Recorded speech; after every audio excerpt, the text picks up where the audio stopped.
ridiculous what they have done to the van community here. This is what the council have done for the people living here. They have blockaded them from living here. For the last 5 years, nomads from all over Australia and Europe have been coming here and enjoying this space and parking here and taking in the scenery of the river. But there's 1 or 2 residents who live along here that have been complaining, because the rest are Airbnb, so they don't care.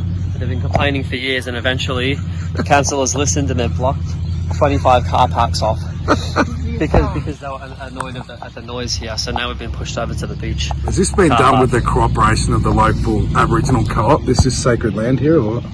This is Crown land, and it has not It's been Crown done land. with the local Indigenous population's approval. So what, is there going to be any pushback from the... What's the van community going to do? Well, at the moment, You had to improvise and... everyone's just parked on the beach side now, but For how long? That's the thing. if these blockades weren't here, this sunset, you would have seen this full of vans and a bunch of people cooking food and dancing and practicing creative arts on the sky. And now it's a ghost town. Creative. And doing deadlifts. And doing deadlifts. Oh man, so what is the plan here? What are they going to do? We don't know. They're just going to leave it. They haven't told anyone? They released an article in the local paper, the Echo for the Byron Shire, saying that they were going to close this down. But a lot of the local community use this all the time. The disabled centre comes down and brings all people in wheelchairs here, and this is their day out. Well, that's true. And people come from Mullumbimby and out in the mountains, and they come and park here. So is there going to be any revolt at the council? I mean, you don't really have any leverage because you aren't ratepayers because you're all unemployed and don't do anything. So No, let's just step it back a little bit. Half the people here have jobs, have employment within the town. No, but I'm one of you. They do. A lot of them have jobs in local cafes and things like that. And So they're not all homeless. no, a lot of them are travelling Europeans and travelling Australians, and a lot of them stay here and for a few months and get jobs in the town. This is going to be a second video now. So Jacob, why are you living the van life? And how long? Let's make it quick, but give us a quick rundown. I've been in the van for 3 years. I've been in and out of houses for a few months at a time, but if someone offered me a house, I'd still pick the van. The freedom is unparalleled, and a house anchors you into the matrix, into the grid system. And it is liberating. I want to be free. When you have a house, you have to take care of that house, and you have to stay in it, and you're locked there. You know, it creates responsibility. Whereas I want to be free, and I want to live outdoors. Living inside 4 panel walls is miserable. Nothing beats this. I mean, it is pretty fucking cool. Being in the sunlight all day. You are actually living the dream. This is brilliant. So what? People can do it. I mean, yours is pretty easy. You haven't got a wife or kids or anything. So no wife, no kids. But yeah, that's a chance to do it, isn't it? It's yeah, absolutely. I mean, since the pandemic happened, the van population has exploded because people have been looking for a way out of the matrix and the grid system. Yeah. After those lockdowns in Melbourne happened, the prices of vans shot up like 30%. Yeah, mine costs fucking ridiculous. And people just got out of there, and it's become a way of life for a lot of people. Most of the people that I know have been doing it just as long as I have, if not longer. I've met some people that have been in their vans for 20, 30 years. But you aren't so much like travelling around Australia, you're more like occupiers. No, we're living, we're occupying Crown land. But anyway, let's get back to this. Is fucked up. This is like when Dan Andrews put these in skate parks and shit. So they're basically saying like, how dare you park your van It's here? certainly aggressive. It's definitely hostile towards the van community, and it's not really a solution because now there's 25 car parks here, so now there's 25 cars that are now on the other side of the houses, and there's not a real solution. It's very hostile against humanity. Has anyone actually when they came? Did anyone from the council actually come down and speak to you, or what? Not really. Not really. It was talked They about. just said you had to leave or something. It was talked about in the Echo about a month ago, and now here it is. But this is like the Berlin Wall, man. I've never seen concrete blocks put like this to block out something in the public. It is a bit of a fuck symbol, isn't it? I mean, like, there's too many legal loopholes. There's no crime with pulling up your vehicle somewhere and being parked somewhere. They can't attack that lifestyle. It's too hard for them to get at. Do you know what I reckon? This is my dream. I was talking to you about this, Liz. If I had money, which I don't, but if I had money, getting one of these properties and having like a fucking hostel here. Like, how could imagine? No, because it'd be perfect. And then we could do a little floating, like you could do your float down in the day or paddleboarding and shit. And then you could just have your shit out here. Oh, yeah. It'd be a great spot. Mate, what's going on here?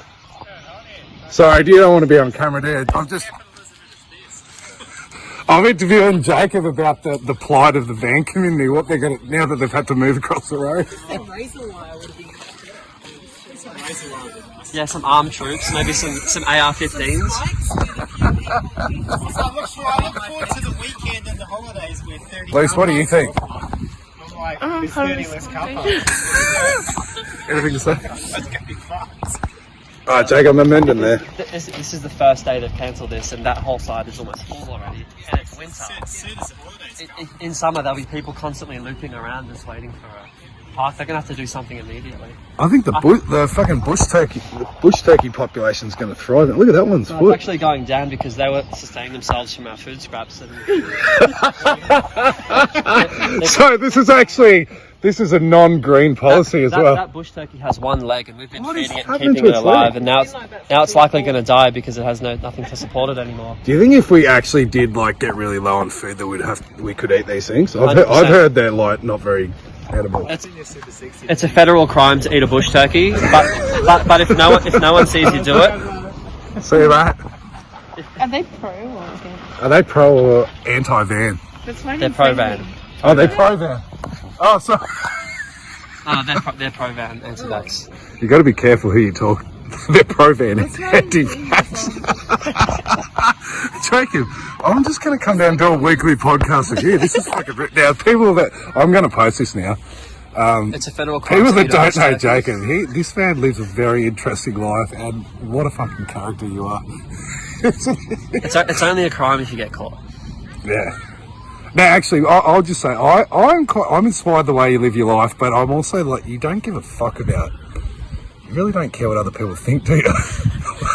I love it. If we consider that majority of the population is literally running off installed programs in their minds, to care about what they think means that you're being controlled by a non-existent hologram. You know what I mean? Are we player characters or are we non-player characters? No, you made me. I mean, I don't really care, but I still I try and to blend into society. I don't do deadlifts on the beach. Yeah, no, I did, but I need a bit of encouragement. Jacob's inspired. This is what breaking out of the matrix. I'm not is taking all the about. piss either. I'm being I'm serious. You have to shake people's matrix up. When everyone sees me deadlifting on the grass, their world's shook and they go, "What the hell's going on?" You know, the weights are out of the gym. That's you're breaking apart their idea of what the world should be, and that's what's required for us all to get out of this crap. Yeah. How can you conform, and conforming is supporting the very thing that we're up against, the matrix. Yeah. So being a coward, Dale. No. He's not. Hey, we've all.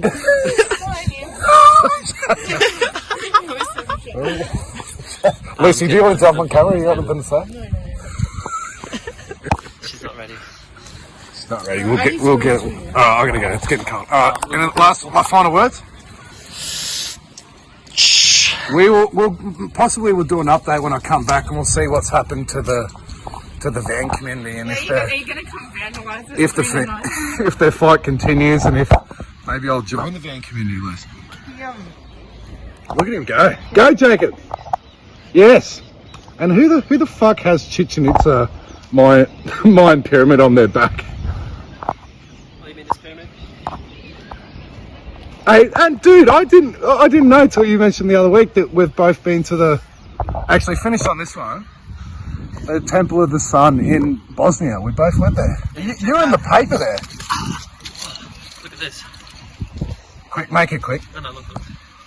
That's from Bosnia, just so cool. That's the pyramid there. Got that 7 years ago. Now, you were in the paper there, weren't you? Yeah, they were really shocked that an Australian flew from Australia to Bosnia to dig up the dirt off of the pyramid because I had to pay my own way.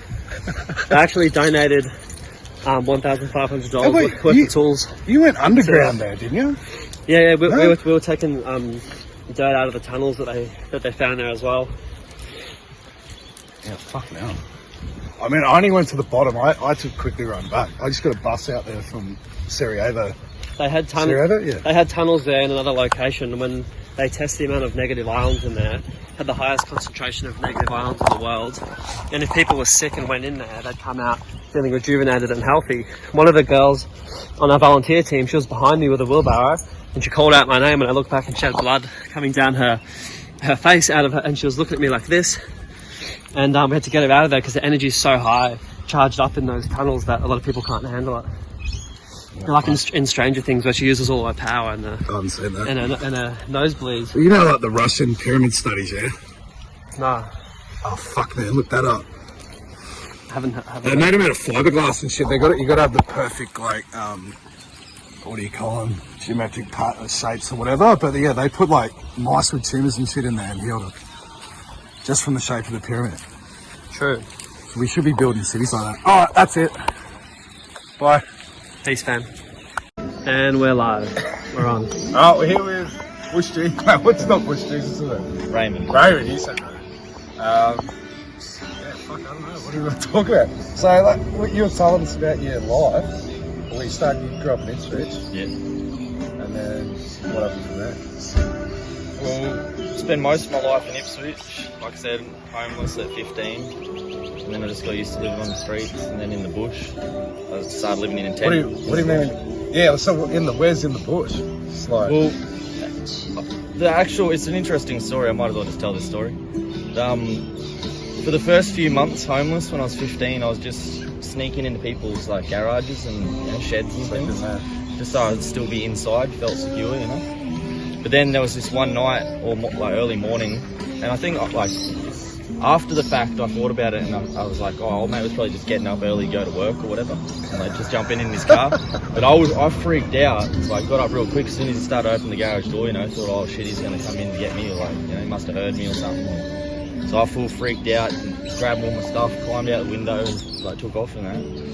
And then that same morning, as I was walking along, oh no, sorry, it was that night, that very next night of that same day, I found another garage and I was like sneaking in to crash in this shed. It's like a residential one or what? Yeah, just someone in just a person's in their backyard basically. And I was just like sneaking. Fucking freaking out. Yeah, but I didn't want to sleep on the street. Yeah, fair enough. Yeah. If you know Ipswich, where I'm So you from, saw that was your best option. yeah, well, like I said, the town where I'm from, and it's not as bad these days on the streets because people like spend more time indoors these days and whatnot. But when I was growing up, before people had, you know, everyone was on the internet with phones and everything. Most people spend their time outside, and you're likely in Ipswich to get mugged or jumped, you know, and people would get around and just bash. Yeah, so it was a better bash option than being on the street. Because if somebody seen you, you know, a mob of drunks or something, they'd just come bash you for being homeless or something, just something to do. So that's like you said, 15. That's 15 years ago. Yeah, and so you're 30. Yeah. Now. So yeah, I'd sneak in, you know, sheds just to feel a bit secure there. But then I was like, oh shit, freaking out even in that situation. So that night I went into another shed, and I happened to notice on the side of the shed there was an old box there, and it was like a 6-man tent and a couple of camp chairs. And like, I noticed the box, and I was just kind of drawn to it, and it was like that caked in dust. You couldn't see the writing on the box, you could just see it like a dust shaped. You know? No one's using it. A box shaped dust, you know, in the side there. So I went up, wiped the dust. And then I seen the writing 6-man tent and that, and then I looked at the boxes around it, wiped the dust, there was some camp chairs and that, and then I was just like, well, I'm not gonna put up with, you know, feeling stressed out and that. I just wanted my own little space where I could feel comfortable. And I felt like it was like providence from, you know, it was some type of divine providence or something.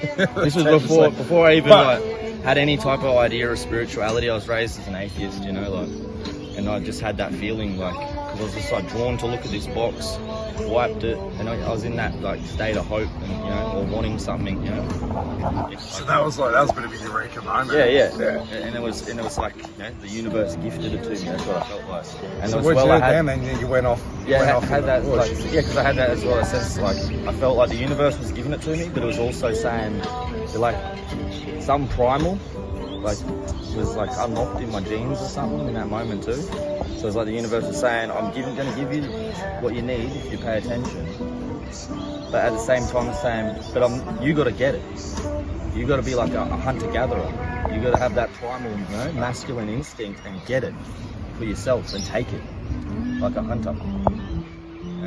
That was fruit necessity. In that moment, I didn't feel like I was stealing. Yeah, that's And then like, you know, and then I was like, I like thought to myself too, the amount of dust on it and everything, you know, and it was brand new. I opened the box, had a look, still in the plastic, not used once. So this family bought this camping equipment, put it in the shed. It had that much dust. It must have been a couple of years that it was just sitting there. So I don't even know if they even know it's gone to this day. So how'd you end up in Norbert now? By the way, he's got a wicked took off in the bush, and that's when I started living in the bush. Yeah. That is super sharp. And then also your milk. You said you drink 4 litres of milk a day. I try to drink 4 litres. Like I say, I've been guzzling milk since I was a kid. I used to get in trouble off my mum. I'd sneak to the fridge and just take the milk out of the fridge and start sculling it. Because I'd ask for a glass of milk, and then they'd be like, yeah, right. And then I ask for another glass of milk and another one, and it's like, no more milk. Does it sustain your energy if you're drinking heaps of milk or what? I mean, you get a lot of fat though. For me, it's got all the basic nutrients, vitamins, minerals that you need. It's got enough protein that if you only had milk in your diet, you can still build muscle as a bodybuilder. Yeah. It's got enough calcium, everything else to be perfectly healthy. The only thing that you can't get from milk in a and it's not just you can get it from milk, but if you drink milk, it's enough to sustain human health. You get enough of every mineral, every vitamin, everything, all in milk. Would you live off milk, except for vitamin B, which you have to get from some citrus or some fruit. So where do you get that from? I have a little bit of orange or mango, like some fruits. So we'll jump 15 years. Why'd you end up in Northern Rivers? Well, I had a tree house that I was building. I used old pallets and stuff because it was on a creek behind Bunnings in Ipswich, or in a suburb called Bundamba. And it was full proper structure. Like I dug out and made my own cement kind of mixture, but just a traditional cob mixture, just mud and straw and stuff, the way old houses and things used to be built back in the day. And I used that full cemented in with that, posts, everything had 2-story, like proper structure, 2nd story. Like you could have furniture up there. Who taught you how to do all this stuff though? Is this trial and error? You just learned it, or like you learned off other people? Yeah, I've always loved woodwork and construction and stuff. And always, I used to build cubby houses and shit when I was young. So something I've always done. So it's like, I mean, like, because you're like living in the bush now, yeah? Are you happy with? Cause, I mean, that seems pretty fucking out there, isn't it? For like, maybe not around these parts as much. Well, but yeah, like, are you happy with that lifestyle or what? Yeah, I guess I wouldn't say no to having my own homestead. My own comforts and stuff. If the economy wasn't fucked, and if we actually were inheriting the nation that was built for us by our forefathers. Then I'd just have a nice comfortable homestead and I'd go for a wander in the bush on my own property. Yeah, that's what I was kind of getting. Like, is it out of choice? There you go.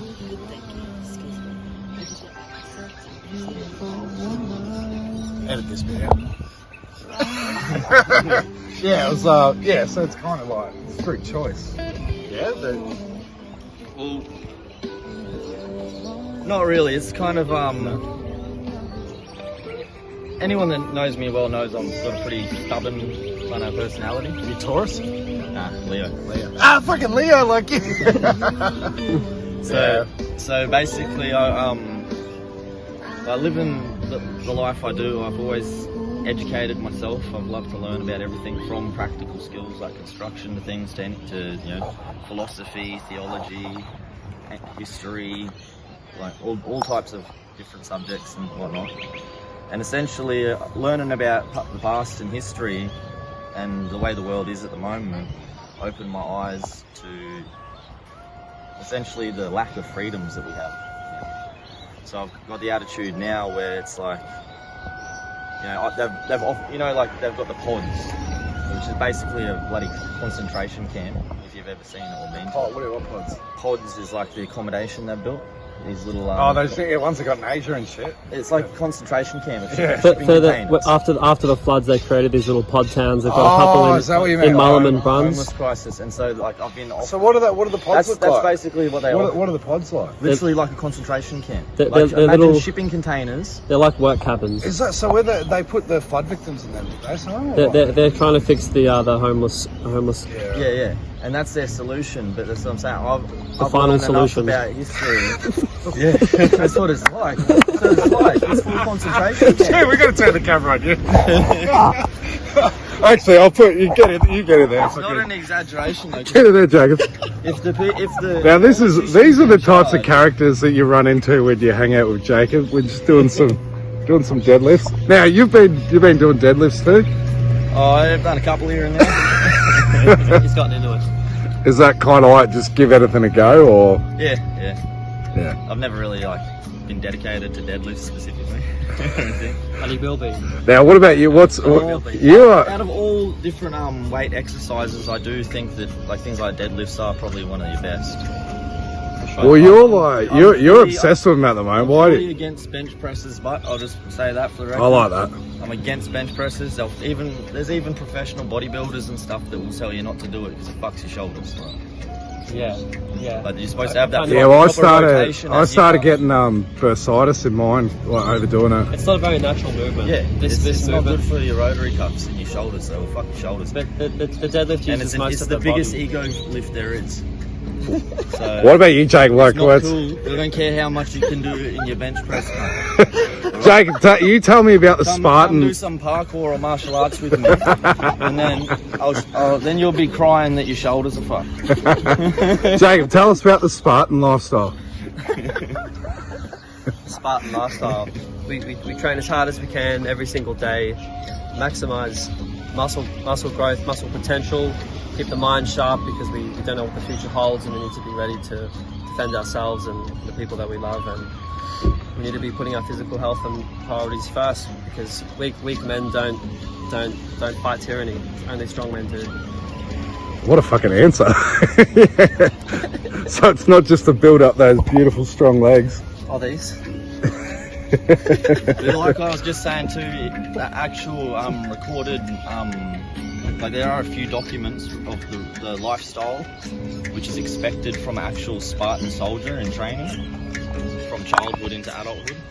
And one of the requirements was to not be too muscular because you had to remain athletic to, like I was saying, do things like parkour and be able to move around. Like imagine like the game Assassin's Creed. So you want to be a staunch soldier that can, stand strong and hold your ground, but you want to be able to move like that. And that's how the actual Spartan is trained. I wrestled with a strong man once. I was a real skinny guy, and I wrestled with a guy who was this much taller than me, and he was massive. And I got around him real quick and was able to get him in a headlock because his biceps were this big, so his range of movement was only this much. So there is definitely a limit per muscle growth where you just want to What's the perfect body type shape then? Are we looking at it? Because you got the puppy fat, right? But you're fucking you're strong. This is coming down. I don't. That's all diet, isn't it? And I have seen you eat ribs and steak. You eat a lot. When I'm packing on a maximum muscle potential at the moment, so it does require an incredible amount of food. But once I hit a certain limit, then I'll be slimming up and trimming up, which is pretty soon. I don't want to be too much wider than this for fighting capabilities, as you said. Athleticism is important. Being able to move quickly and swiftly. This is almost peak limit for me. Now, what about what's your philosophies with Jacob around? What are we talking? Solar flash, flat Earth, or pole shift? Any thoughts on any of them? I think flat Earth is pretty funny. I agree. Oh, they're not gonna like that. It's round. One of the best things about flat Earth is one of their mottos that they first came out with was something about there's flat Earthers all around the world. Yeah. What Earthers around the globe unite. What do you think about now you put up posts and stuff that you're admiring the curvature and what do you think about the divisiveness? I've been out in the desert before, the stark Australian desert where it's dead flat, and I look in the distance and I see some trees, a tree line, and what I notice is the clouds are actually going around behind the trees. Impossible on a flat Earth because the clouds are going around the curvature in the far distance, and the clouds being behind the trees tell me that they're actually moving around a spherical shape.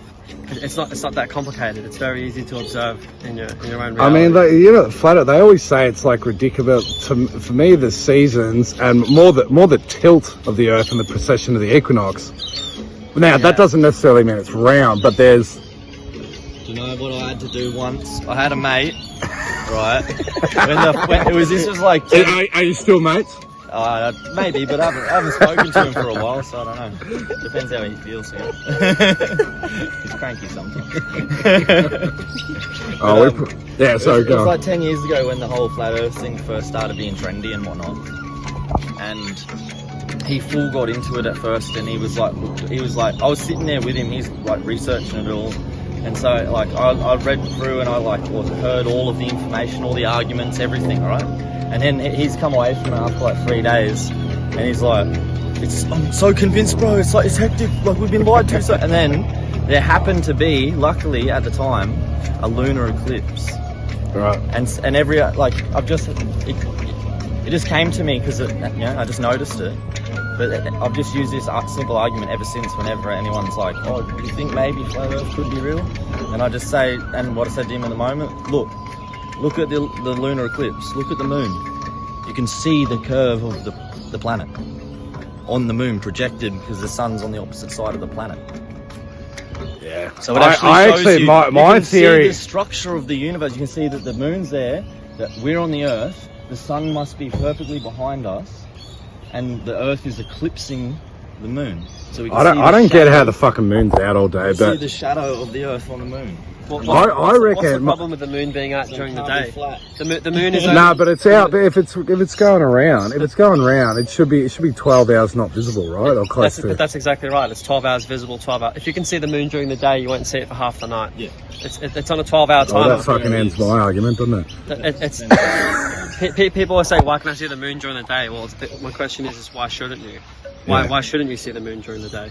But think about this, right? Now, if there's an artificial intelligence running things, right, then, and they would say, because they always go, "Oh, the mathematics add up, that's flat," right?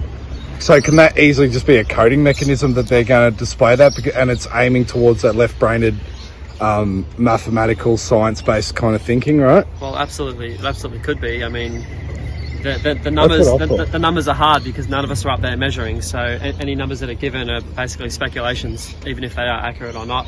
I never use the numbers because no one can know for sure. Sorry, just got to get the bush turkey in there. What do you think of the turkey? We'll probably have to end it. This is going to be way too long. They say that water can't bend, but when you look at a glass of water and you look into it, you'll see the water curving up on the edge of the glass, and if you were to put that on a sphere, it would be curving down the other way.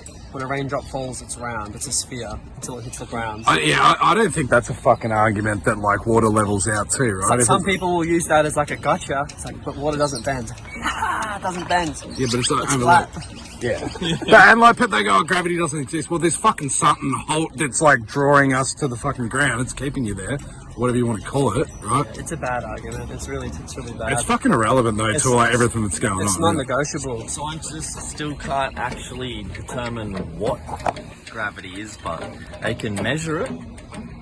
So it's a measurable force, and you can determine that certain masses have a higher degree or lower degree of gravitational pull, which is the measurable force you can read. But you still don't know what that force is. What's actually pulling. I think it's your intention. Your fucking My theory. your intention for being here is what connects you to the fucking earth, right? That would have to apply to everything to leaves. I mean, everything is affected by this electromagnetic pull to the centre. But the Earth is a magnet. We have a north and we have a south that's measurable through a compass. And so there is electromagnetic force. My theory, and something to leave people to think about, is that the actual force of gravity, and if you think about it, it makes sense, the thing in your life that's drawn you to things more than anything else, and it's drawn things to you, or people to you more than anything else, is just the feeling of love. So I think gravity is God's love holding the universe together. Ooh. Okay, I've never heard that one before. That's kind of what I was saying. Yeah, it's like your intention to be here. Same thing. Yeah. Oh, well put. I can agree. All right, thank you. No worries. Now, would you like to do a deadlift to end it? Just show us how it's done.